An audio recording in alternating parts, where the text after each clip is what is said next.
যুবকেরা, তোমাদেরও মারা যাওয়া লাগবে, এই পৃথিবী ছেড়ে চলে যেতে হবে, অন্ধকার কবরে পাড়ি জমাতে হবে। সেই কবরের খোরাক যদি জোগাড় করে না নিয়ে যেতে পারো, তাইলে আল্লাহর কাছে কি জবাব দেবে?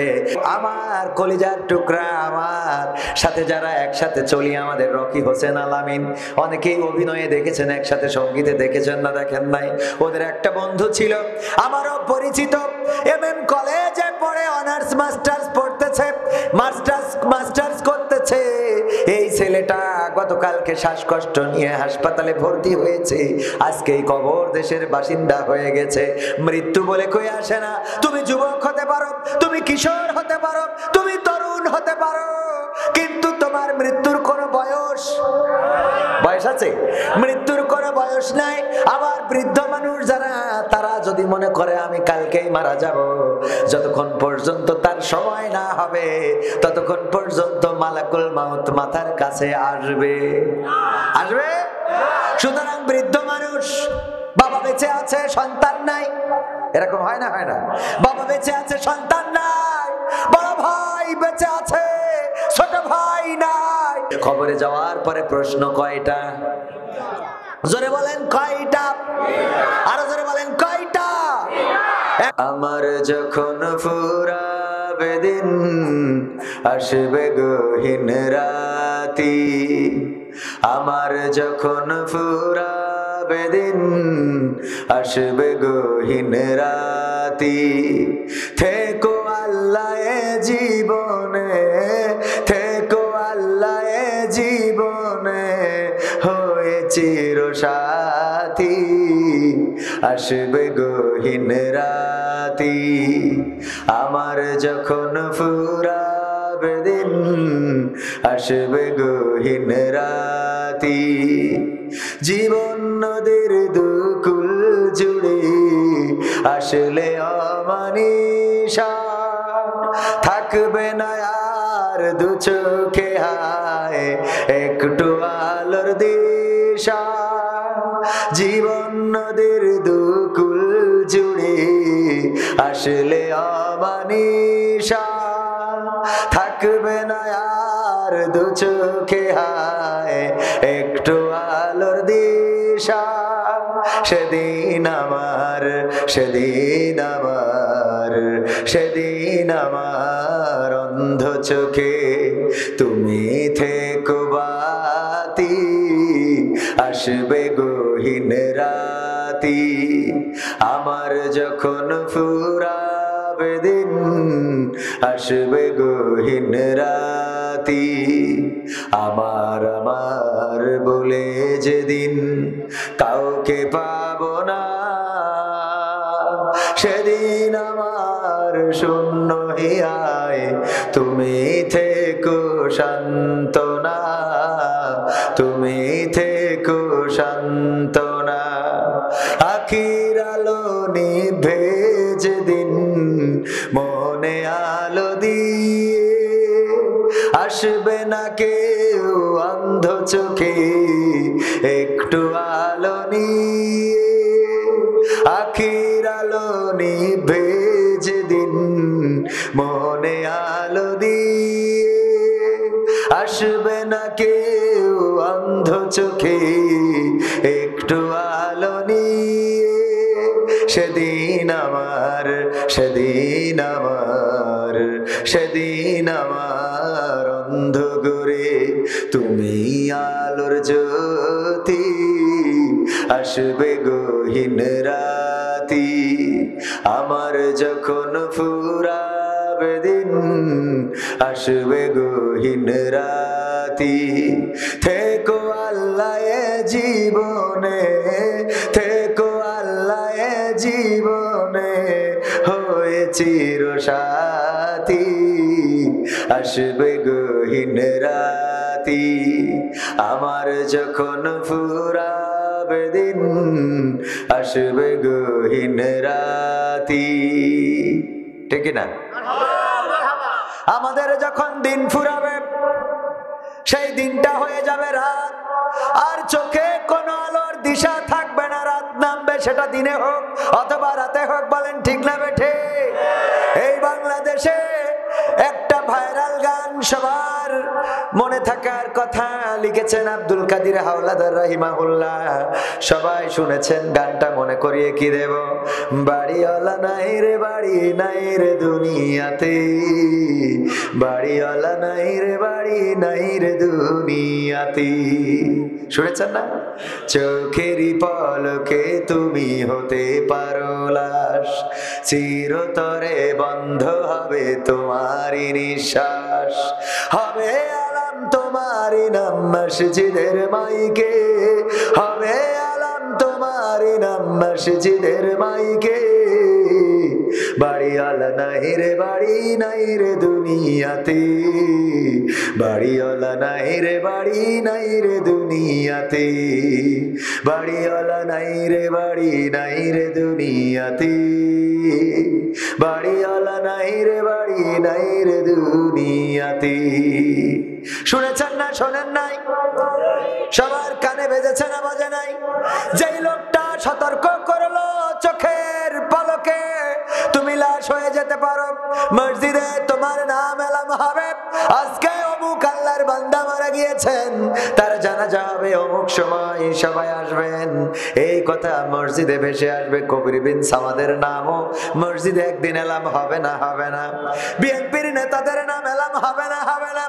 জামাতের নেতা, আওয়ামী লীগের নেতা, যেই যাই হোক না কেন সবাইকে একদিন মারা যাওয়া লাগবে। এই কথাটা স্মরণ করে দিয়ে জনাব আব্দুল কাদের হাওলাদার লিখেছেন বাড়িওয়ালা নাই রে বাড়ি নাই রে দুনিয়াতে। এই কথাগুলো যিনি সাজিয়েছেন তিনি আজকে 2 দিন হলো কবরের বাসিন্দা হয়ে গেছি। যে সতর্ক করে সেও থাকে না, আর আমরা যারা সতর্ক আমাদেরকে করে আমরা সেই সতর্ক বাণী শুনতে মানতে চাই। যদি এখানে গানের কোন শিল্পী আনা হতো তাহলে জায়গা কি ধরতো? আপনারা সত্য কথা বলেন, জায়গা ধরতো? লোকের অভাব হতো না। কিন্তু কোরআনের মাহফিল, যেই কোরআন আপনার কবরে সুপারিশকারী হবে, আপনার হেফাজতের জন্য কবরে থাকবে, নামাজ আপনার হেফাজতকারী হবে, কোরআন তেলাওয়াত আপনার হেফাজত না বেঠে। ইফতারের সময় কি দিয়ে ইফতার করব? বড়ই দিয়ে, পেয়ারা দিয়ে। আর আমার মন্ত্রীর ছেলে পড়ে আমেরিকায়, মন্ত্রীর মেয়ে থাকে লন্ডনে, মন্ত্রী বাড়ি বানিয়েছে কানাডার বেগম পাড়ায়, মন্ত্রী টাকা রাখে সুইজারল্যান্ডের সুইস ব্যাংকে, মন্ত্রী চিকিৎসা হইতে যায় সিঙ্গাপুরের মাউন্ট এলিজাবেথে, মন্ত্রী পিকনিক করার জন্য থাইল্যান্ডের সাগর পাড়ে যায়, আর আমাদের বলে তোমরা পেয়ারা খাও, পেয়ারা খাও। ঠিক না বেঠে? আমাদের বলে পেয়ারা খাও। কেন? এত গরিব এত ফকিরকে আমরা হইছি, তাহলে সারা দেশের উন্নয়ন কনে যেয়ে ঠেকলো? কথা কয় না? উন্নয়ন আছে না নাই? এত উন্নয়ন করে 4 বছর ধরে রাস্তা বানাইলো, আর সেই রাস্তা 4 মাসের মধ্যে গর্ভবতী হয়ে গেল। তিরাক গেছে 2 পাশে ফুলে উঠেছে যেন 10 মাসের গর্ভবতী। ঠিক না বেঠে? আছে না নাই? আবার অনেক জায়গায় চলার পথে আগে দেখতাম সলিং, সলিং বোঝেন আপনারা? সলিং মানে কি কত? ইট বিছিয়ে রাস্তা বানানো, এই সলিং খুলে নিয়ে পিছের রাস্তা বানায়। আর আমার এত উন্নয়ন হলো যে পিছের রাস্তার পরে সলিং করে, বলেন সুবহানাল্লাহ। তাও কয় সুবহানাল্লাহ। সলিং, পাকা রাস্তার পরে সলিং করা লেগেছে। সত্যি বলছি না মিথ্যা বলছি? হ্যাঁ, আগে সলিং খুলে পিস করতো, আর এখন পিসির পরে সলিং করে। উন্নয়ন উল্টে গেছে। ঠিক না বে ঠিক? ওগো আমার ভাইরা, অল্প সময় কথা বলবো, বেশি সময় নেব না। সবার ব্যস্ততা আছে না নাই? ব্যস্ততা আছে। আমার যুবকেরা, তরুণেরা, কিশোরেরা এখনো দাঁড়ানো, এখনো রাস্তায় যারা ঘোরাফেরা করে। এই মাহফিলটা কোরআনের মাহফিল, এই মাহফিলে আসলে বসলে সওয়াব দেন কে? যতক্ষণ পর্যন্ত মাহফিলে বসবেন, আল্লাহর নবী বলেছেন রিয়াজুল জান্নাতে যদি কেউ প্রবেশ করে, যতক্ষণ পর্যন্ত বসে থাকবে ততক্ষণ পর্যন্ত তার আমলনামা থেকে সগীরা গুনাহগুলো ঝরে যেতে থাকবে। বলেন সুবহানাল্লাহ। শুধু ঝরে যাবে তাই নাই, বরং তার বদৌলতে আল্লাহ রাব্বুল আলামিন আলামিন সওয়াব লিখে দিবেন। সুবহানাল্লাহ। আল্লাহ সওয়াব দিবেন। শুধু তাই নয়, পবিত্র কোরআনে আল্লাহ বলেছেন ওয়াইদা কুরিয়াল কুরআনু ফাসতামিউ লাহু ওয়া আনসিতু লাআল্লাকুম তুরহামুন। আমার আল্লাহ বলছেন যখন তোমাদের সামনে কোরআন থেকে পড়া হবে, কোরআন থেকে তেলাওয়াত করা হবে, কোরআন থেকে বলা হবে, তখন তোমরা চুপ থাকবে এবং হৃদয়ের কান দিয়ে শুনবে, যাতে করে তোমাদের উপরে আল্লাহর রহমত বর্ষণ হতে পারে। বলেন সুবহানাল্লাহ। আল্লাহর রহমত আমাদের দরকার আছে না নাই? আল্লাহর রহমত যদি না থাকে, আল্লাহর দেওয়া বরকত যদি না থাকে, ইনকাম করবেন কিন্তু টাকা থাকবে, রহমত না থাকলে চোখ আছে কিন্তু দৃষ্টি নাই। দৃষ্টিটা হলো আল্লাহর রহমত। বলেন সুবহানাল্লাহ। চোখ আছে দৃষ্টি নাই এমন মানুষ আছে না নাই? কান আছে শ্রবণ শক্তি নাই, শুনতে পারে না এমন আল্লাহর বান্দা আছে না নাই? কান আছে কিন্তু শুনতে পারে না, কান থাকার পরেও শোনা যায় না, শুনতে পারে না, চোখ থাকার পরেও দেখতে পারে না, পা থাকার পরেও হাঁটতে পারে না এমন মানুষ আছে না নাই? আবার সব আছে, প্যারালাইজড হয়ে এক পাশ পড়ে গেছে, এর জন্যই হাঁটতে পারে না এমন আছে না নাই? প্যারালাইজড, বোঝেন তো? প্যারালাইজড হয়েছে। গতকালকে বললো খেলা হবে, হঠাৎ করে আজকে প্যারালাইজড হয়ে ঠিক না? ঠিক। রাতারাতি কণ্ঠ চেঞ্জ হয় না? রাতারাতি চেঞ্জ হয়ে যায়। যেই মানুষটা, আমার যুবকেরা, আমার তরুণেরা, কিশোরেরা, চুলের যে কাটিং দাও, কুত্তা কাটিং আছে না নাই? কুত্তা কাটিং, শিয়াল কাটিং, শুকর কাটিং, কত রকম কাটিং উঠেছে, যেইগুলো দেখলে ঘোড়া কাটিং, ভেড়া কাটিং পাওয়া যায়। এই ঘোড়া ভেড়া কাটিং যে চুলে দাও, এই চুলটা দিয়েছেন কে? কে দিয়েছেন? যদি ক্যান্সার হয় তাইলে কি দিয়া লাগে? থেরাপি দিয়া লাগে না? লাগে না? থেরাপি ওই যে আবার কি যেন কি একটা ইনজেকশন না কি বলে, এইটা দেওয়ার পরে দেখা যায় দাড়ি, চুল, গোপ, মোচ আরো যা আছে সব পড়ে যায়। ঠিক না? ঠিক। তাইলে তুমি যে চুলের কাটিং দাও, এই চুলটা দিয়েছেন কে? সে আল্লাহর শুকরিয়া আদায় করার দরকার আছে না নাই? এই মাহফিলে যদি বসো, যদি শোনো, হতে পারে এই মাহফিলটা তোমার নাজাতের ওসিলা। আজকেও আমার কলিজার টুকরা, আমার সাথে যারা একসাথে চলি, আমাদের রকি হোসেন আলামিন, অনেকেই অভিনয়ে দেখেছেন, একসাথে সঙ্গীতে দেখেছেন না দেখেন নাই? ওদের একটা বন্ধু ছিল আমারও পরিচিত, এমএম কলেজে পড়ে অনার্স মাস্টার্স পড়তেছে, মাস্টার্স করতেছে।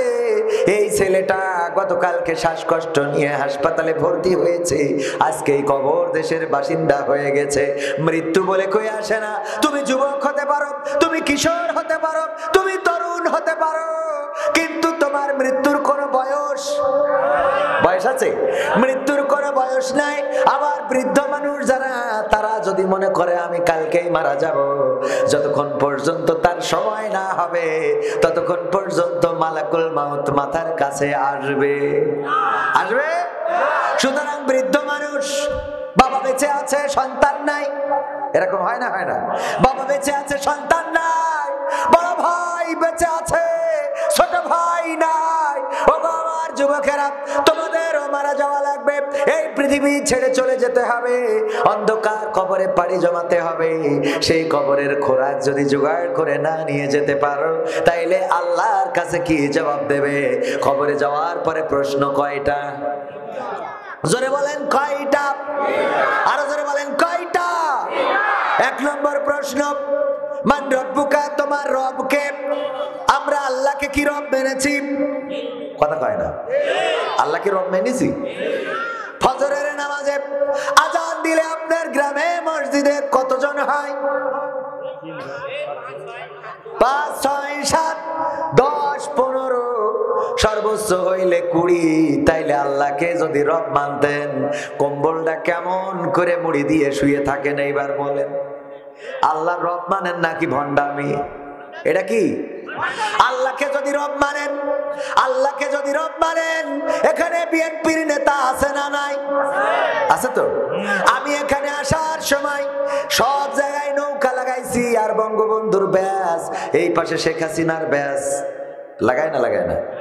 ওরে বাবা, বঙ্গবন্ধুর ব্যাস, শেখ হাসিনার ব্যাস, আর নৌকা নৌকা নৌকা, জিতবে এবার নৌকা, সব লাগাই নিয়ে স্টেজে এসে বললাম, ওগো বিএনপির নেতা, আমি খালেদা জিয়ার ভালোবাসি। মানবে? কবে স্টেজ থেকে নামাও। ও খালেদা জিয়া যদি ভালোবাসতো তাহলে ডান পাশে বঙ্গবন্ধু, বাম পাশে শেখ হাসিনা, ঠিক না ঠিক? ডান পাশে বঙ্গবন্ধু, বাম পাশে শেখ হাসিনা, আর কপালে রয়েছে নৌকা। আমার এসে বলে খালেদা জিয়ার ভালোবাসে।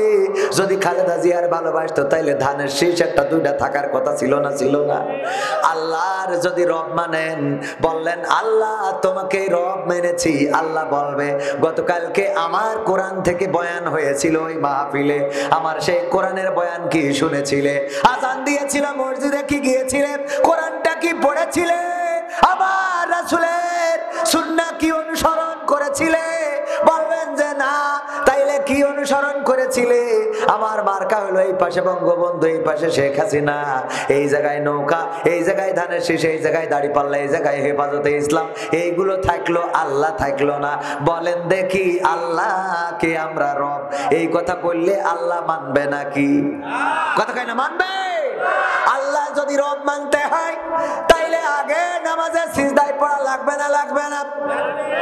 কথা কয় না? সিজদায় পড়া লাগবে না? লাগবে না? মাথাটা নত করব কার কাছে? এই মাথা আওয়ামী লীগের নেতা দেখে নত হবে নাকি? বিএনপির নেতা দেখে, জামাতের নেতা দেখে, হেফাজতের নেতা দেখে না? কোন নেতা দেখে নত হবে না। নত হবে কার কাছে? আল্লাহর কাছে যদি নত করতে পারি, আল্লাহ রাব্বুল আলামিন আমাদের উপরে ইসলামের বিধান দিয়েছেন, ইসলামের স্তম্ভ দিয়েছেন কয়টা? খুঁটি কয়টা? জোরে বলেন কয়টা? অনেকে আছে এইটাও জানে না। আমি জিজ্ঞাসা করলাম ইসলামের স্তম্ভ কয়টা? বলছে দুইটা। আমি বললাম কি কি? বলছে মা বাবার খেদমত করা আর বিয়ে করা। আমি বললাম তাও ভালো, বিয়েটা রাখিছেন, তা না হলে তো বিপদ হয়তো। বিয়ে করারও দরকার আছে না নাই? বিয়ে যাদের করা দরকার দোয়া করে দেব আল্লাহ যেন বিয়ের তৌফিক দেন। বলে না আমি? বিয়ে যখন বয়স হবে বিয়ের দরকার আছে না নাই?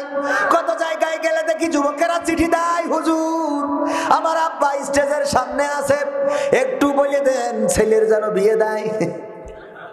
আব্বা স্টেজের সামনে আছে, হুজুর একটু বলে দেন যেন ছেলের বিয়ে দেয়।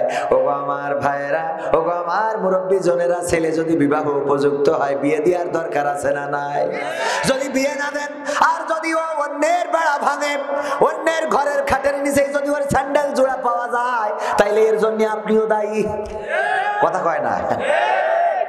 অন্যের ঘরে, আরে বাবা এখানকার এই কথা ঠিক বলছে, বেশি জোরে, মানে এখানে মনে হয় এখন বিয়ে হয়নি, বিয়ে দিতে হবে ইনশাআল্লাহ। যদি বিএনপি ক্ষমতায় আসে রাষ্ট্রীয়ভাবে বিয়ের ব্যবস্থা করবেন, রাষ্ট্রীয়ভাবে বিয়ের ব্যবস্থা করা লাগবে, হবে ইনশাআল্লাহ।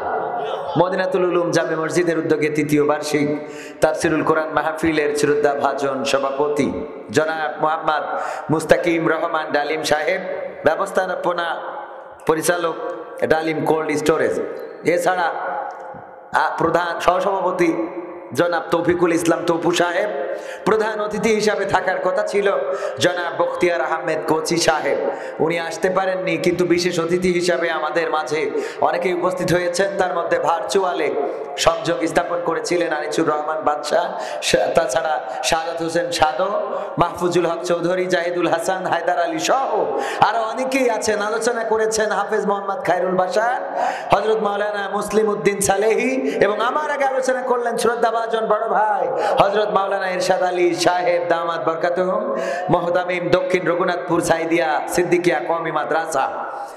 স্টেজে আছেন আরো গণ্যমান্য ব্যক্তিবর্গ, যাদের জুতা দুইখানা সোজা করে দিতে পারলে নিজেকে ধন্য মনে করতাম।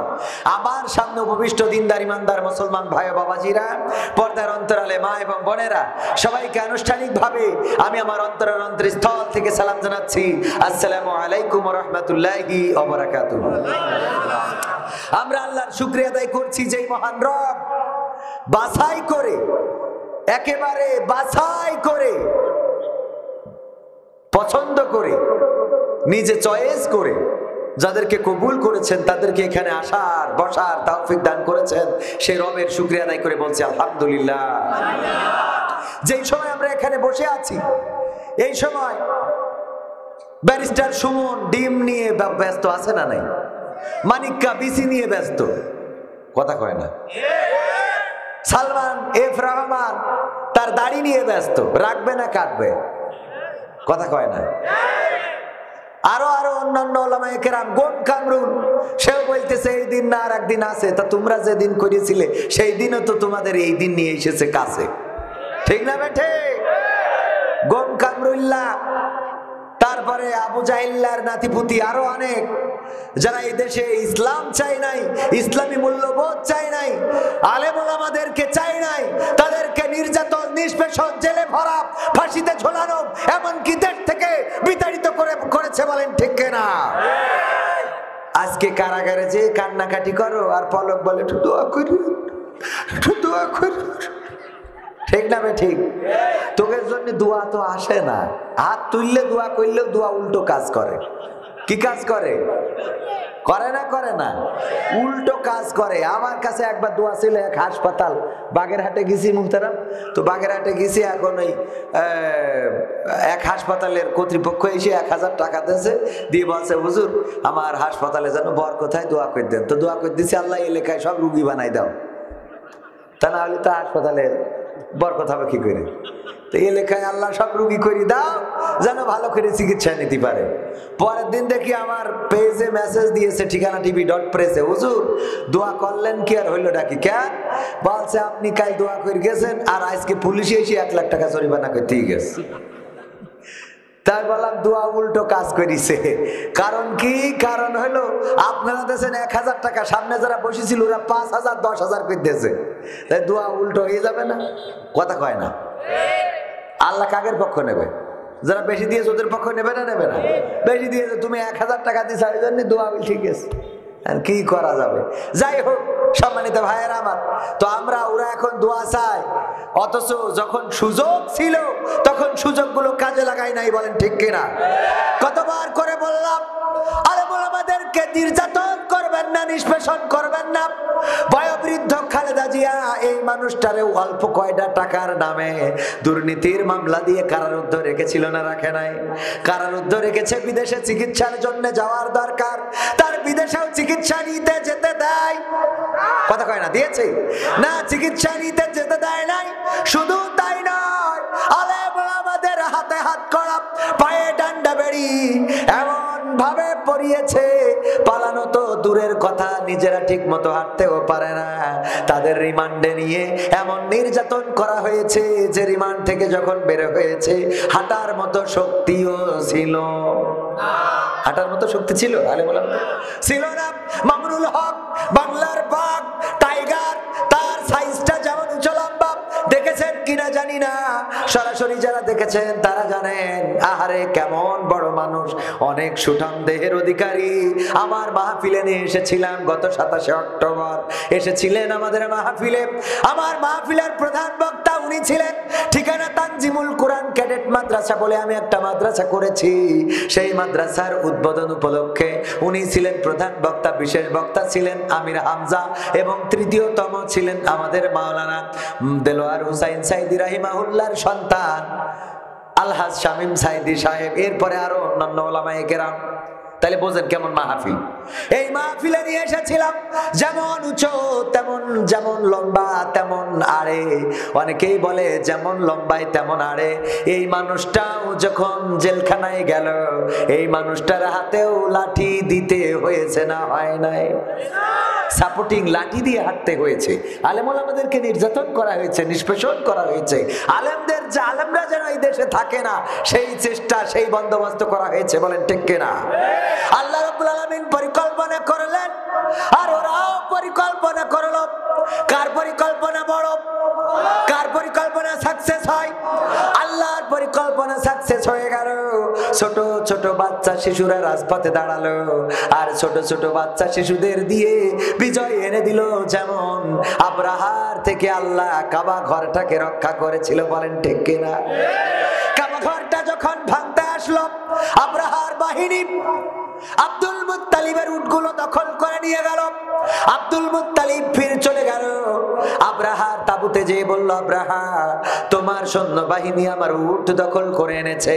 আব্রাহা বলল, ও আব্দুল মুত্তালিব, আমি শুনেছি এই কাবা ঘর তুমি দেখাশোনা করো, এই কাবা ঘর রক্ষণাবেক্ষণের দায়িত্ব নাকি তোমার, তুমি নাকি কাবা ঘর দেখভাল করো, অথচ তোমার উট আমি দখল করার কারণে আমার কাছে এসে উট ফেরত চাইলা, কিন্তু কাবা ঘর নিয়ে একটা কথাও তুমি বললা না। আব্দুল মুত্তালিব কে ছিলেন? রাসূলের দাদা। তখন রাসূল জন্মগ্রহণ করে নাই, মায়ের গর্ভে ছিলেন, মা আমিনার গর্ভে ছিলেন, আর মাত্র 50 দিন পরে জন্মগ্রহণ করবেন। কোন বর্ণনায় এসেছে 7 দিন পরে আল্লাহর রাসূল ভূমিষ্ঠ হয়েছিলেন। এই সময়টাই কাবা ঘর ভাঙার জন্য আসলো আব্রাহা। কারণ কি? কারণ সে কাবার বিকল্প আর একটা কাবা বানিয়েছিল। এই কাবার বিকল্প কাবা ইবাদত করার জন্য বলল। যখন মানুষেরা গেল না, বরং তার গির্জায় যে পায়খানা করে আসলো, তখন সে ক্ষিপ্ত হয়ে হাতি নিয়ে আসলো কাবা ঘর ভাঙার জন্য। আব্দুল মুত্তালিবের উটগুলো দখল করে নিয়ে গেল। আব্দুল মুত্তালিব বললেন, আমার উটগুলো ফেরত দাও। আব্রাহা বলল, আব্দুল মুত্তালিব তুমি কাবা ঘর দেখভাল করো, তুমি উটগুলো ফেরত চাইলা, কিন্তু কাবা নিয়ে কোনো কথা বললা না। আব্দুল মুত্তালিব বললেন, ওগো আব্রাহা তুমি কি জানো না এই উটগুলোর মালিক আমি, আমি মালিক হওয়ার কারণে আমার উট আমি ফেরত নিতে এসেছি, আর কাবার মালিকও হলেন স্বয়ং আল্লাহ।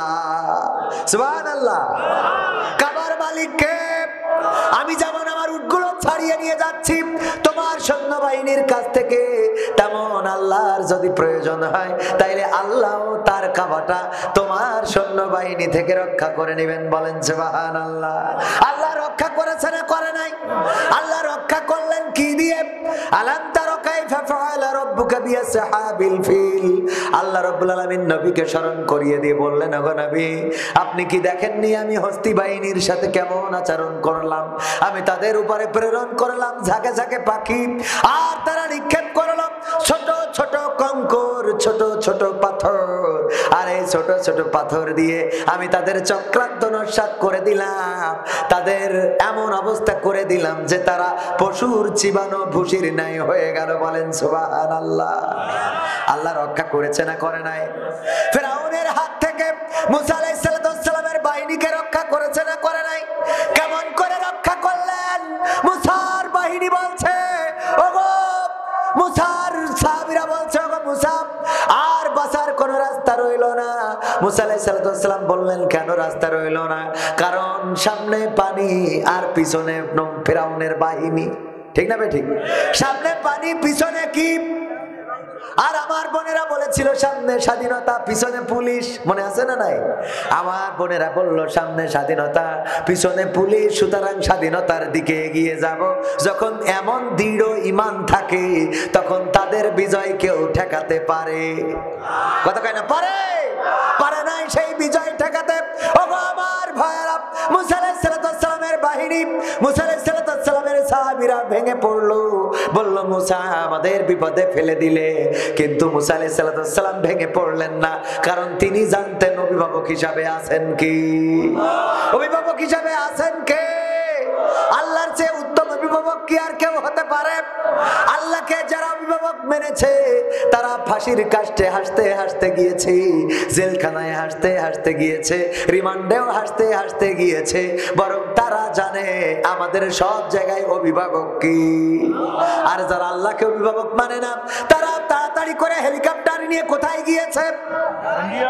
দাদার দেশে। কোথায়? কারণ অভিভাবক হিসাবে যারা আল্লাহকে মানে, আল্লাহ বাংলাদেশে আছে না নাই? কিন্তু দাদাকে যারা অভিভাবক মানে, দাদা কি বাংলাদেশে আছে? কথা কয় না? আছে। দাদা বাংলাদেশে নাই। ওগো আমার ভাইরা, কষ্ট হচ্ছে নাকি? শেষ করে কি দেব না? আর একটু শোনাবো, আর একটু সামনে যাব, শুনবেন? থাকবেন? কতক্ষণ থাকবেন? সারা রাত? আপনারা থাকেন, আমি চলে যাব। আপনারা থাকবেন, সারা রাত থাকতে চাইলে আমি আপনাদের জোর করবো কেন? আপনাদের জোর করবো কেন? সারা রাত যে যা থাকতে চান থাকবেন। আজকালকের ছেলেরা বই নিয়ে আর বসে না, ও বাবা গুগলে সার্চ করিয়া পড়ি। ঠিক না বেঠে? ওরে একালের মেয়েরা কোরআন হাদিস ধরে না। আমার দিনাজপুরের মা বোনেরা এখন কোরআন হাদিস পড়ে না, ও আল্লাহ টিকটকে ভিডিও ওরা করে। করে তো নাকি দিনাজপুরে করে না? এনেও করে মানে কি বলবো থাকবেন। যেই কথা বলছিলাম, অভিভাবক যদি আল্লাহকে মানেন, শীতের রাত উজু করতে থরথর করে কাঁপুনি দেয়, হঠাৎ করে সান্ত্বনা হলো আমার রবের সন্তুষ্টির জন্য আমি উজু করেছি, বলেন শীত কি আর থাকে?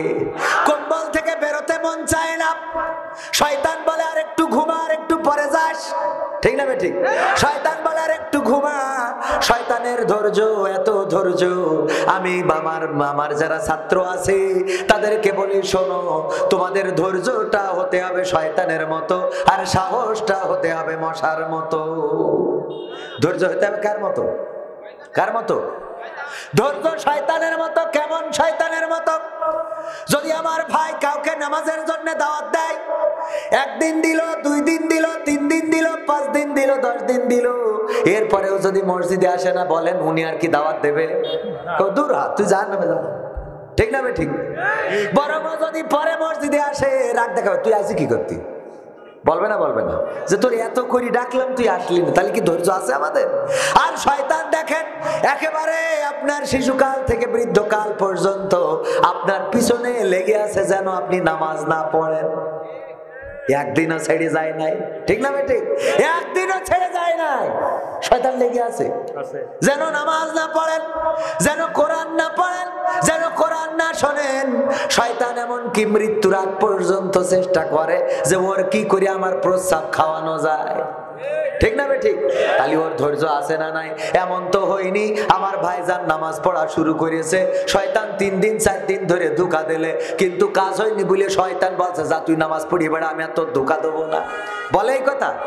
কোনদিন বলে নাই। তার মানে ধৈর্য কার? শয়তানের। আর সাহস বেশি কার? মশার। কেমন সাহস?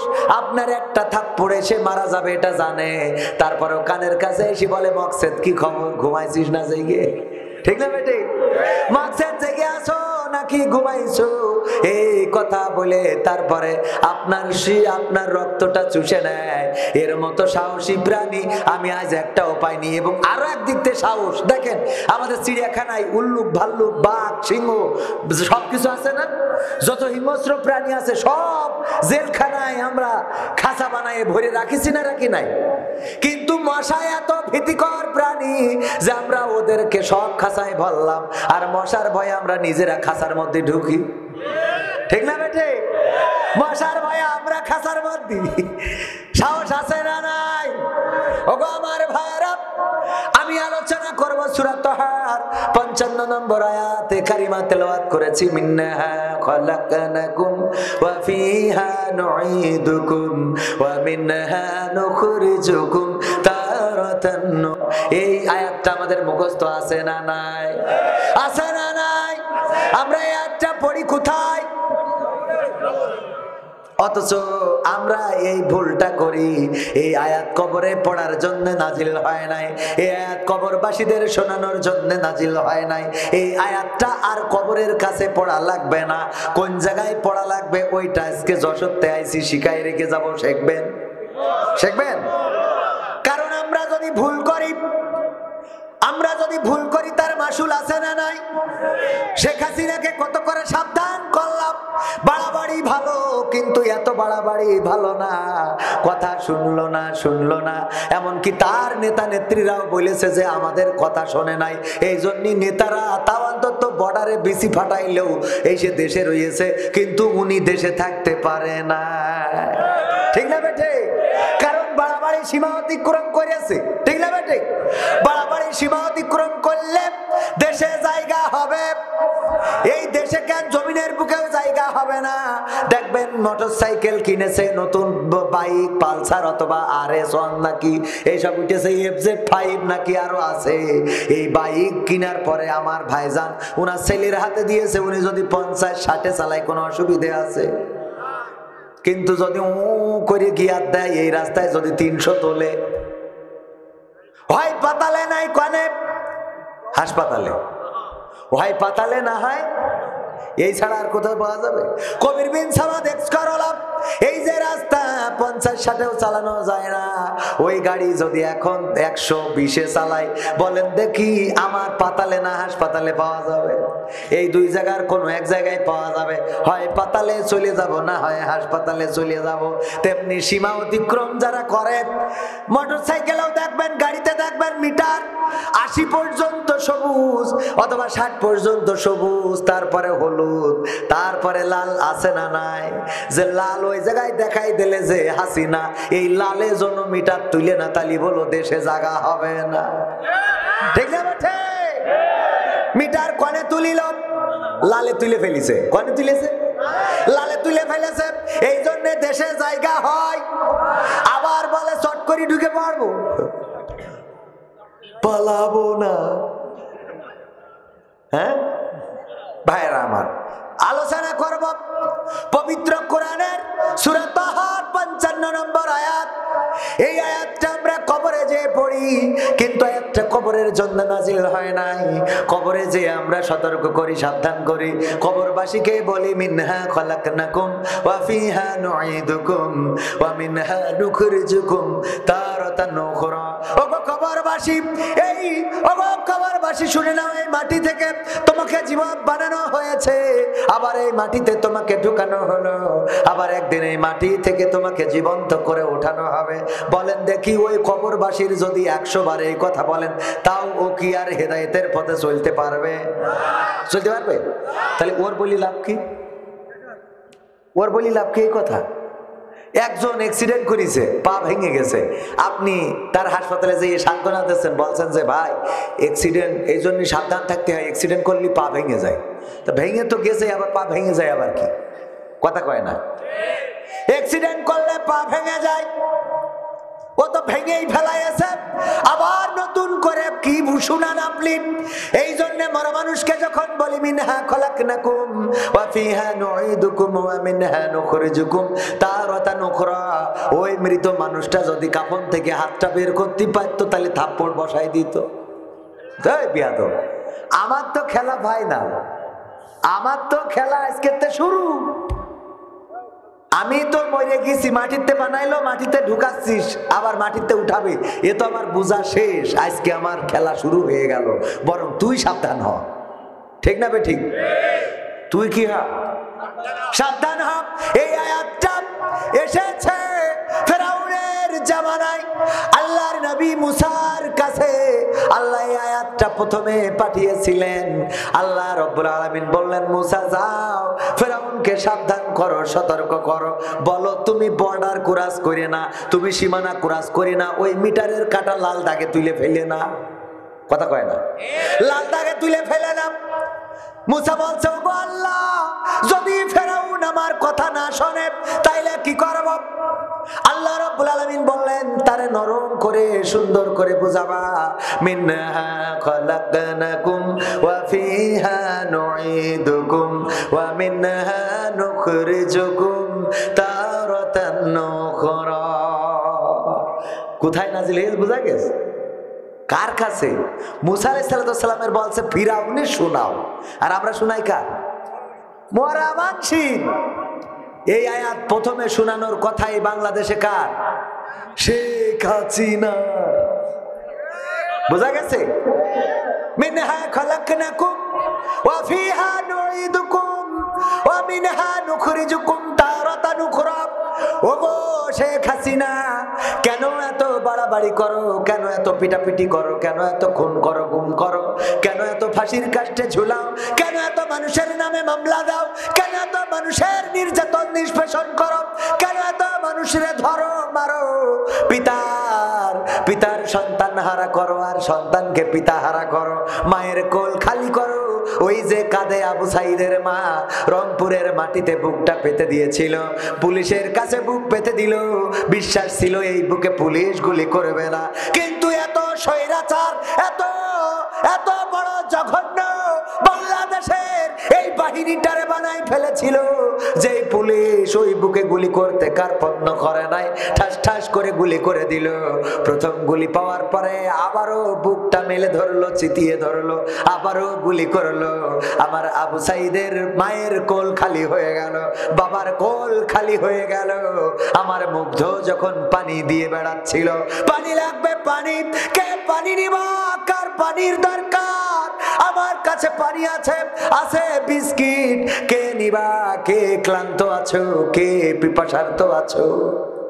আরে সেই নবীর সাহাবার যুগের মতো কোন এক যুদ্ধে আল্লাহর নবীর সাহাবীরা আহত হয়ে রয়েছেন।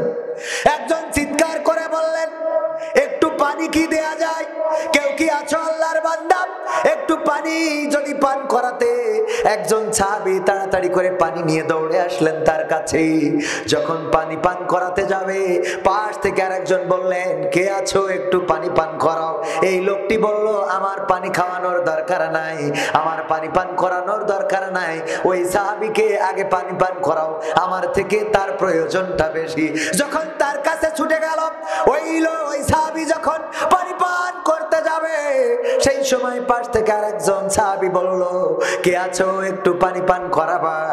ওই লোকটি বলল, ওই সাহাবী বলল, যাও আমার ওই ভাইকে আগে পানি পান করাও, ওই ভাইয়ের পানির দরকার, ওই ভাইয়ের পিপাসা আমার থেকে বেশি। যখন সেই সাহাবীর কাছে নিয়ে গেল, যাওয়ার পরে দেখলো ওই সাহাবীর কাছে পৌঁছানোর আগে তিনি আল্লাহর ডাকে সাড়া দিয়ে শাহাদাতের পেয়ালা পান করে, শাহাদাতের পেয়ালা পান করে চলে গিয়েছেন জান্নাতে। আল্লাহর সাহাবী, আল্লাহর নবীর সাহাবী, আল্লাহর বান্দা ছুটে এলেন দ্বিতীয়তম ব্যক্তির কাছে। এসে দেখেন এই লোকটিও শাহাদাতের পেয়ালা পান করেছে। ওই লোকটি ছুটে আসলেন প্রথম জনের কাছে, এসে দেখে প্রথম জন পানি পান করার আগে শাহাদাতের পেয়ালা পান করে জান্নাতের বাসিন্দা হয়েছেন। ওগো আমার ভাইরা, সেই সাহাবীদের উত্তরসূরিরা যেন এই দিন 5ই আগস্টের আগে পানি বিতরণ করে বেড়াচ্ছিল। পানি নিবা পানি, কার পানির দরকার, নিজে ঘেমে যায়, ঘাম টপ টপ করে পড়ে, তবু আমার মুগ্ধ ক্লান্ত হয় না। পানি খাইয়েছেন, মানুষের পানি পান করিয়েছেন, আর তার বুকে বুলেট বিদ্ধ করে দিয়েছে। আমার এই স্বৈরাচারের পুলিশেরা, ওদের অন্তরাত্মা কাঁপে নাই, বন্দুক থেকে গুলি করেছেন আর গর্ব ভরে। আবার স্বরাষ্ট্রমন্ত্রীকে দেখিয়েছেন, দেখেন যারে মারি সেই মরে, আর একটা মরে না, বলেন নাউজুবিল্লাহ। কত বড় নারাধম, কত বড় পশু, কত বড় শয়তান, কত বড় জাহেল, কত বড় বিশ্বাসঘাতক। যেই জনগণ মাথার ঘাম পানি করে, যেই মানুষেরা রক্ত পানি করে মাথার ঘাম পায়ে ফেলে তাদের বেতন দেয়, সেই মানুষের বুকের উপরে গুলি চালায়। জনগণকে তারা গোলাম বানিয়ে ফেলেছিল, বলেন ঠিক কিনা? এখন কোন পুলিশকে আর গোলাম বানানো যাবে? কোন পুলিশ আর জনগণকে গোলাম বানাতে পারবে? যেখানে পুলিশ যদি অন্যায় করে সাথে সাথে প্রতিবাদ দরকার আছে না নাই? জনগণকে একেবারে গোলাম বানিয়ে ফেলেছিল। কথা বললেই আমাকে থানায় ডেকে নিয়ে যে প্রায় ওয়ার্নিং, এই কথা কেন বলেছেন, এটা বলা যাবে না, এটা করা যাবে না, এটা খাওয়া যাবে না, ঠিক না বেটে? আমরা সেই যুগ আর দেখতে চাই? বর্তমান সময়ে যদি পুলিশেরা দায়িত্ব পালনে অবহেলা করে, সাথে সাথে কৈফিয়ত চাইবেন। আপনি আমার টাকায় বেতন দেন, এখানে দায়িত্ব পালনে কেন অবহেলা করছেন? ট্রাফিক আগে ঘুষ পাইতো বলে একটু দায়িত্ব পালন করতো, আর সরকার তো মালামাল কায়দা মতো দিত। এখন দাঁড়ায় থাকে, বাদাম খায়, তাও রাস্তায় জ্যাম পড়ি থাকে, কথা কয় না। ওইগুলো দালাল পুলিশ। কি পুলিশ? দালাল পুলিশ, দালাল ট্রাফিক। ওরা হলো ওই পারে নিয়োগ দেয়া, ওরা যদি রাস্তায় দায়িত্ব পালনে ব্যর্থ হয়, বন্দুক নিয়ে ঠ্যাঙে মারি দেবে। গুলি করার দরকার নেই, আবার গুলি করতে যে দেখা যাচ্ছে নিজের গায়ে লাগতে পারে। ভালো না বুঝলি কি করবেন? কারণ আমাদের টাকায় তাদের বেতন চলে, ঠিক কিনা? আমাদের টাকায় বেতন চলে। দায়িত্ব পালনে ব্যর্থ হলে এই জাহেল পুলিশগুলোকে চিনে নেবেন, তারা ওই ভারতের প্রেতাত্মা, তাদের মদত দেওয়া পুলিশ। সুতরাং এই পুলিশগুলো বাংলাদেশে তাদের চাকরি করার কোনো অধিকার নাই। বাংলাদেশে চাকরি করতে হলে জনগণের হয়ে চাকরি করতে হবে, বলেন ঠিক কিনা? তুমি জনগণের হয়ে চাকরি করবা না, আর জনগণ তোমারে বেতন দেবে। তুমি তোমার শেখ হাসিনা তাহাজ্জুদের নামাজ পড়ে ভোট নিয়ে তাই টিকতে পারেনি, কথা কয় না। আর বর্তমান যারা এসেছে এরা তো মোট ভোট নিনি, টিকতে পারবে, কথা কয় না। তাহাজ্জুদের নামাজ পড়ি ভোট নিলে তাই আমরা তাকে থাকতে দিলাম না। আর তুমি তো ফজরও পড়োনি, কথা কয় না। আর একটু যাবো সামনে, তাহলে আয়াতটা কোনে পড়তে হবে একটুখানি শোনাইছি, আরো একটু শোনাবো। আপনারা থাকবেন ইনশাআল্লাহ? থাকতে রাজি আছেন? শেষ পর্যন্ত থাকবেন কয়জন একটু হাত দেখি, দেখি। লিল্লাহি তাকবীর, আল কোরআনের আলো, আল হাদিসের আলো, আমার নেতা তোমার নেতা, নারায়ে তাকবীর। অনেকেই হাত তুলেছেন, অনেকেই তোলেন নাই, কোনো দুঃখ নাই। এইবার বলেন চলে যাবেন কিরা কিরা, এবার হাত উঁচু করেন। চলে যাবেন কিরা কিরা শেষ করার আগে, চলে যাবেন কিরা কিরা শেষ করার আগে চলে যাবেন কিরা কিরা, চলে যাবেন। আমরা যাবেন, কেউ যাবো? যাবো না তো। মাহফিলটা মসজিদের, ঠিক না বেঠে?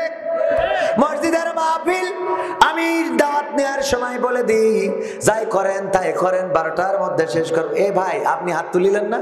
ওই জুব্বাওয়ালা, আপনি হাত তোলেননি থাকার জন্য? আপনি মাদ্রাসার ছাত্র, জুব্বা পরা, এত সুন্দর মানুষ, হাত তুলে আবার চলে যাচ্ছেন, আপনি তো মুনাফেক হয়ে যাবেন। কি হবে? মুনাফেক কথা যা বলে কাজে তা পরিণত করে না। তো আপনি খামাখা খামাখা মুনাফেক আছেন, মুতু লাগলে যেতে পারেন, কারণ সবাই তো আটকে রাখা অনেকের অনেক সমস্যা থাকতে পারে। কিন্তু যদি মনে করেন যে না চলে যাব, তো চলে যাবো, তাহলে আমি জিজ্ঞেস করলাম যে যাবেন কিনা কিনা, হাত উঁচু করেন। হাত উঁচু করতেন, চলে যাবেন, ঠিক কিনা? কথার কাজের মিল থাকার দরকার আছে না নাই? আল্লাহ বলেন ইয়া আইয়ুহাল্লাযীনা আমানু লিমা তাকুলুনা মা লা তাফআলুন, ও ঈমানদারেরা এমন কথা বলো না যা তোমরা কাজে পরিণত করো না। কথাটা কার? চিল্লায়ে বলেন কথাটা কার? সেই আল্লাহর কথা মানার দরকার আছে না নাই? আছে। তাইলে আমরা শেষ না করে যাব না, আর বেশি সময়ও নেব না। আধা ঘন্টা সর্বোচ্চ থাকা যাবে ইনশাআল্লাহ? আধা ঘন্টা আমরা থাকতে পারবো ইনশাআল্লাহ? আল্লাহর নবীর সাহাবী বেলাল রাদিয়াল্লাহু তাআলা আনহু, আল্লাহর নবী ইন্তেকাল করার পরে মসজিদে নববী ছেড়ে দিলেন, দূরে চলে গেলেন।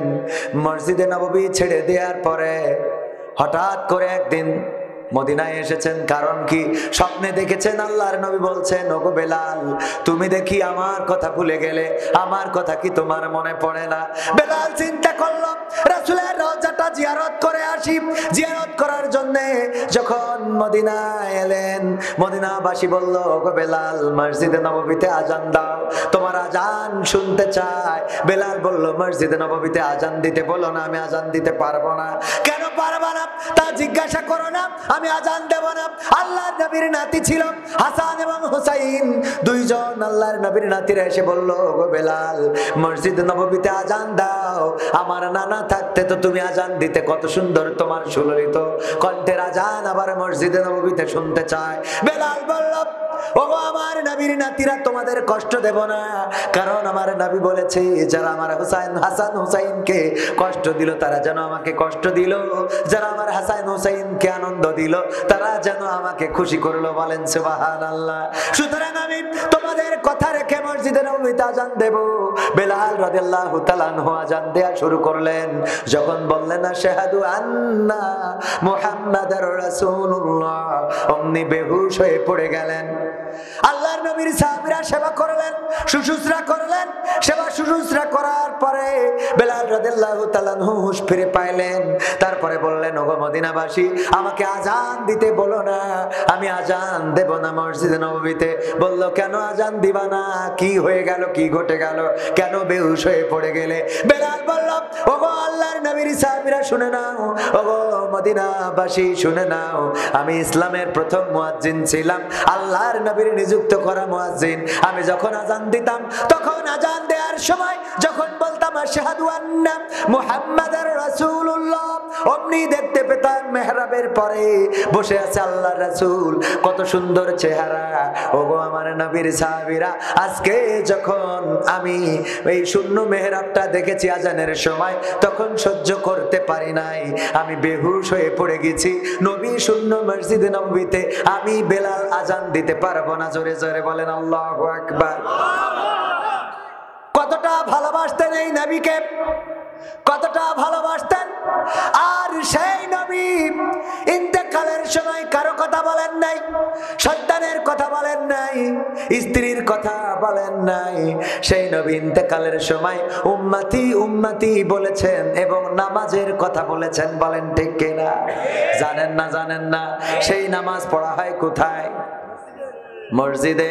সেই মসজিদের সাথে আমাদের সম্পৃক্ততা থাকার দরকার আছে না নাই? মসজিদের সাথে সম্পর্ক রাখার দরকার আছে না নাই? আমরা মসজিদের সাথে সম্পর্ক রাখবো কয়জন? হাত দেখি। লিল্লাহি তাকবীর। আল কোরআনের আলো, আল হাদিসের আলো, আমার নেতা তোমার নেতা, নারায়ে তাকবীর। মসজিদের সাথে সম্পৃক্ত রাখতে হলে আমরা নামাজি হওয়ার দরকার আছে না নাই? নামাজ কি আর ছাড়বো?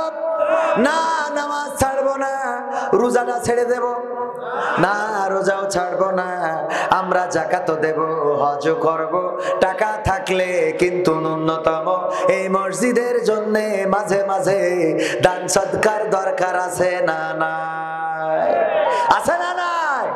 আপনারা এই মসজিদের জন্য আমি ব্যক্তিগতভাবে শুরু করে দিতে চাই। আমার ক্যামেরা পারসনকে বলবো কিছু দিতে, কারণ আমার আল্লাহ পছন্দ করেন না যা মুখে বলো কাজে তা করো না। আমি কয়েকটা সঙ্গীত শোনাবো।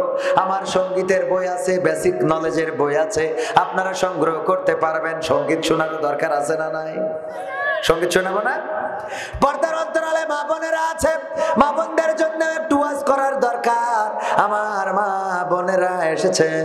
ওগো আমার মায়েরা, আল্লাহর নবী মেরাজ থেকে এসে বললেন, ওগো আমাগো মহিলারা, তোমরা বেশি বেশি সাদাকা করো, কারণ আমি দেখেছি অধিকাংশ নারীরাই জাহান্নামী। সাহাবীরা জিজ্ঞাসা করলো, ওগো নবী কোন কারণে নারীরা জাহান্নামী? আল্লাহ নবী বললেন দুইটা কারণে। কারণ কয়টা? কারণ কয়টা? দুইটা কারণে জাহান্নামী। এক নম্বর কারণ হলো তারা এখন না, বসেন বসেন বসেন, আমি কাজ করি। এক নম্বর কারণ, তারা স্বামীর নাশুকরি করে। কি করে? স্বামীর নাশুকরি করে, স্বামীর প্রতি কৃতজ্ঞ না। এরকম স্ত্রী আছে না নাই? স্বামী যাই করে পছন্দ হয় না, স্বামী যে শাড়ি কেনে পছন্দ হয় না, স্বামী যে থ্রি পিস কেনে পছন্দ হয় না, স্বামী যে মাছ কেনে ওটাই নাকি কাটা বেশি, স্বামী যে ওল কেনে ওটাই নাকি গাল চুলকায়। এরকম আছে না নাই? আর মকসেদ যেটা কেনে ওইটা খুব ভালো, দেওর যেটা, এই জন্য গান গায়, ওরে স্বামী আমার যেমন তেমন, দেওরাই আমার মনের মতন। আছে না নাই? স্বামী ওর যেমন তেমন, দেওরা ওর মনের মতন। এমন নারী আছে না নাই? আছে। আসতে বলেন কেন? ভয় করে? ওরে আমার ভাইরা, এক নম্বর হলো না শুকরি করে, স্বামীর কোনো কিছু পছন্দ হয় না, মকসেদের সাথে ভিডিও কলে কথা বলে, তুমি এতদিন পরে আমার কথা তোমার মনে পড়লো, ওরে মজা করে। আর যখন স্বামী ফোন দেয় মালয়েশিয়া থেকে, এই এত কল দাও কেন, এত কল দাও কেন, তোমার কাজ করা লাগে না, খালি কল দাও। ঠিক না ঠিক? আবার বল্টুর কাছে, হ্যাঁ বল্টু ভাই, এই চুলের কুত্তা কাটিং কোথা থেকে দিয়েছেন? এইবার দেন কিন্তু দিনাজপুরে নিয়ে যেতে হবে বাইকের পিছনে করে। আছে না নাই? আরো দাঁতে বাইল দেয় আর বলে খেলা হবে। ঠিক না বেঠে? খেলা হবে। ও আমার মায়েরা বোনেরা, এমন হওয়া যাবে না। এক হুজুর আমার ভাইয়ের মতো বুদ্ধি করেছে, একবার স্ত্রী সব সময় যায় আনে, ওর পছন্দ হয় না, কিন্তু পাশের বাড়ি দেওররা, পাতানো দেওররা, খালাতো দেওররা, ওরা যা আনে ওর পছন্দ হয়। এই জন্য বুদ্ধি করে দিনাজপুর থেকে একটা শাড়ি কিনেছে, খুব সুন্দর একটা শাড়ি কেনার পরে এসে ডাইনিং টেবিলের উপরে রেখেছে। রাখার পরে স্ত্রীর বলছে, স্ত্রী রাতের খাবারটা দাও, খুব ক্ষুধা লেগেছে। স্ত্রী খাবার দেয় আর ডাইনিং টেবিলে ওই শাড়ির দিকে খালি চোখ যায়, শাড়িটা কার, শাড়িটা কার। ঠিক না ঠিক? নারীদের খালি ওদের উসখুস মন যে কি হচ্ছে কি ঘটছে। কোনো বাড়ি যদি কোনো চিল্লানো শুরু হয়, ও ভাত ফেলে ঠিক আগে হাঁটা দেবে, কি হচ্ছে দেখে আসছে আগে। ঠিক না ঠিক? তারপরে ছোট্ট ঘটনা এমন ভাবে উপস্থাপন, অবু শুনেছিস কি হয়েছে? আল্লাহ এখনো শুনিসনি? না তো কি হয়েছে? আল্লাহ ওই মাকসেদের মার জুতো ছিঁড়ে গেছে।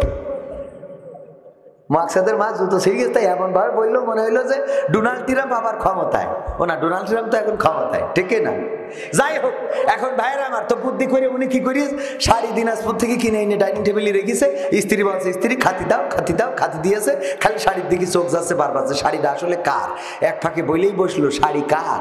তা স্বামী বলতেছে, দেখো ওই শাড়ি আমার বন্ধু কিনেছে তার স্ত্রীর জন্য। বলছে, দেখো দিন শাড়ির কালারটা কত সুন্দর, রংটা কত ভালো, পায়টা কত চেটা, সুতোটা কত মিহি, কত সুন্দর শাড়ি। আর তুমি যা কেন তাকে পরা যায়? আমার আব্বা কার সাথে যে বিয়ে দিয়েছে, আমি বলে তোমার সংসার করছি, অন্য লোক হলি তালাক দিয়ে হাঁটা দিত। আছে না নাই? বলছে, স্ত্রী তোমার শাড়িটা কি পছন্দ হয়েছে? বলছে, পছন্দ কেন হবে না, শাড়ি তো কিনেছে তোমার বন্ধু, তার চয়েস আছে, তার পছন্দ আছে। বলছে, তাহলে শাড়িটা তুমি নাও, যা হয় হবে। শাড়ি পেয়ে ওরে আনন্দ, যাক একটা ভালো জিনিস পালাম। শাড়ি পাওয়ার পরে খুব আনন্দ। রাত্রে শোয়ার সময় আমার ভাইজান বলছে, বিবি গো শাড়িটা কি তোমার পছন্দ হয়েছে? বলছে, দেখো অনেকদিন পরে একটা পছন্দের মতো জিনিস তুমি এনেছো, তবে এটা যদি তুমি কিনতে তাইলে এত ভালো হতো না। তোমার বন্ধু কিনেছ বলে এত সুন্দর, রংটা ভালো, পাড়টা সুন্দর, কালারটা ঠিক আছে, সুতোটা মিহি আছে। বলছে, ও গো আমার স্ত্রী, বলা যায় না, কালকেই তো কবর দেশের বাসিন্দা হয়ে যেতে পারি, আজকে কথাটা বলে শুই। দেখো এই শাড়িটা আমি তোমার জন্য নিজে চয়েস করে কিনেছি। বলছে, তাহলে এর রং থাকবে না, তাহলে এর এই জাতীয় যদি অকৃতজ্ঞ স্ত্রী হয়, ওর কি কোনো পালি সোজা করা সম্ভব? জাহান্নামে যাওয়ার এক নম্বর কারণ কি? স্বামীর প্রতি অকৃতজ্ঞ, জানে পছন্দ হয় না, জানাই পছন্দ হয় না। আর দুই নম্বর কারণ বলবো, কিন্তু তার আগে আমি 500 টাকা এই মসজিদে আমি শুরুটা করে দিলাম, এই মসজিদের সাথে সম্পৃক্ত রাখার জন্য। যদি প্রেম করেন, কাউরে ভালোবাসেন, তাইলে ভালোবাসতে গেলি শুধুমাত্র যদি বলেন আই লাভ ইউ, না সাথে 3 পিসও দিয়া লাগে। 3 পিস লাগে না? লাগে না? লাইলাতুল ফেব্রুয়ারিতে 3 পিস কিনে নিয়ে যাওয়া লাগে না? লাগে না? খালি তাহাজ্জুদ পড়লে হয় না, মাঝে মাঝে নিয়ে যেতে হয় কফির দোকানে, চায়ের দোকানে, আর সেখানে যে খাওয়াইতে হয় 20 টাকার কফি 300 টাকা দিয়ে তারে খাওয়াইতে হয় না? হয় না? সুতরাং যারে ভালোবাসো তারে পাওয়ার জন্য কিছু খরচ করার দরকার আছে না নাই? এই মসজিদের জন্য 10,000 টাকা, 5,000 টাকা, 20,000 টাকা, 50,000 টাকা দেওয়ার মতো কোন আল্লাহর বান্দা কি আছেন? আমি মুসাফির মানুষ, দোয়া করে দেব। ওগো আমার ভাইরা, কেউ আমরা উঠে চলে যাব না। আমি কয়েকটা সঙ্গীত শোনাবো, এই বইয়ের মধ্যে 100টারও বেশি সঙ্গীত রয়েছে। মুসলমানে মুসলমানে দ্বন্দ্ব করা চলবে না, সীসা ঢালা প্রাচীর হবে, কখনো তা টলবে না। তবেই শান্তি পাবে, অশান্তি দূর হবে, তবেই শান্তি পাবে, অশান্তি দূর হবে। কেউ আর মুসলমানের বাজে কথা বলবে না, মুসলমানে মুসলমানে দ্বন্দ্ব করা চলবে না, সীসা ঢালা প্রাচীর হবে, কখনো তা টলবে না। কে আওয়ামী, কে বিএনপি, কে জামাত ইসলাম, এটা আমাদের নয় পরিচয়, মুসলিম মোর নাম। কে আওয়ামী, কে বিএনপি, কে জামাত ইসলাম, এটা আমাদের নয় পরিচয়, মুসলিম মোর নাম। একথা মানলে পরে শান্তি আসবে ঘরে, একথা মানলে পরে শান্তি আসবে ঘরে। কেউ আর মুসলমানের বাজে কথা বলবে না। ঠিক না বেঠে? ঠিক না বেঠে? মুসলমানে মুসলমানে দ্বন্দ্ব করা চলবে না, সীসা ঢালা প্রাচীর হবে, কখনো তা টলবে না। কোন আল্লাহর বান্দা আছেন 5,000 টাকা মসজিদে দেওয়ার মতো? আসসালামু আলাইকুম হুজুর, ওবায়দুল কাদেরকে একটু ফোন কল করেন। ওর ফোন কল করবো, কেউ তো খুঁজি পাওয়া যাচ্ছে না, পালাবই না। 500 টাকা দিয়েছে মসজিদের জন্য। আমার ভাইজান 500 নাম কি, তার নাম কি ভাই আমার? হ্যাঁ, মোহাম্মদ আজমল ভাই 500 টাকা দিলেন। আল্লাহ দানকে কবুল করে নাও, নেখায়াত দিয়ে দাও। আপনজন যারা কবরে, কবরগুলো জান্নাতের বাগান বানাও, বলেন আমিন। অনেকের মা নাই, মা যদি থাকতো একটা শাড়ি কিনতে 1000 টাকা লাগতো, বাবা যদি থাকতো একটা লুঙ্গি কিনতে 500 টাকা লেগে যেত। ওই মা বাবার জন্যে, মা বাবার নামে একটা শাড়ির দাম, একটা লুঙ্গির দাম দেওয়ার মতো কোন আল্লাহর বান্দা কি নাই? আমি মুসাফির মানুষ, দোয়া করে দেব, আল্লাহ চাইতো আমার দোয়ায় আল্লাহ কবরের আযাব মাফ করে দিতে পারে না? পারে না? মুসাফিরের দোয়া কবুল করেন কি? আমার দোয়া যদি কবুল না হয়, এখানে অনেক আল্লাহর বান্দা আছেন, অনেক পরহেজগার আছেন, মাদ্রাসার মুহতামিম আছেন, উলামায়ে কেরাম। ও আমার ভাইয়েরা, 5000, 10000, 15000 টাকা দেওয়ার মতো 1000, 2000 কোন আল্লাহর বান্দা আছেন? 10 জন মানুষ অন্তত নাম লিখাইয়ে দেন। আল্লাহর ঘরের জন্য 2000 করে টাকা দিবেন, এমন 10 জন মানুষ কি পাওয়া যাবে? আজ না দেন, কাল, 1 মাস, 2 মাস, 1 বছরের মধ্যে দিয়ে দিবেন। কোন আল্লাহর বান্দা আছেন? 2000 টাকা একজনও নাই? 2000 টাকা দেওয়ার মতো কোন আল্লাহর বান্দা কি আছেন? আচ্ছা 2000 বাদ দেন, 1000 টাকা দেওয়ার মতো কোন আল্লাহর বান্দা আল্লাহর ঘরের জন্য 1000 টাকা দিবেন?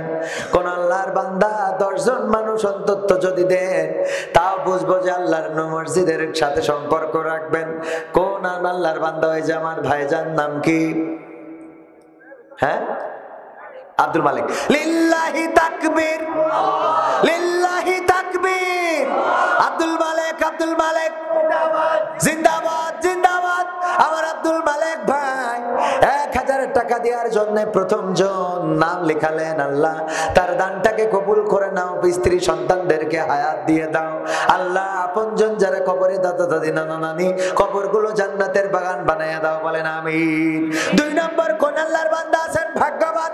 1000 টাকা আমারই কিছু না, ধান বেচলে 1 মণ ধানও লাগে না। কোন আল্লাহর বান্দা আছেন দ্বিতীয়তম ব্যক্তি? একটু হাত উঁচু করতে পারেন, দোয়া করে দেব। কত টাকা কত ভাবে চলে যায়।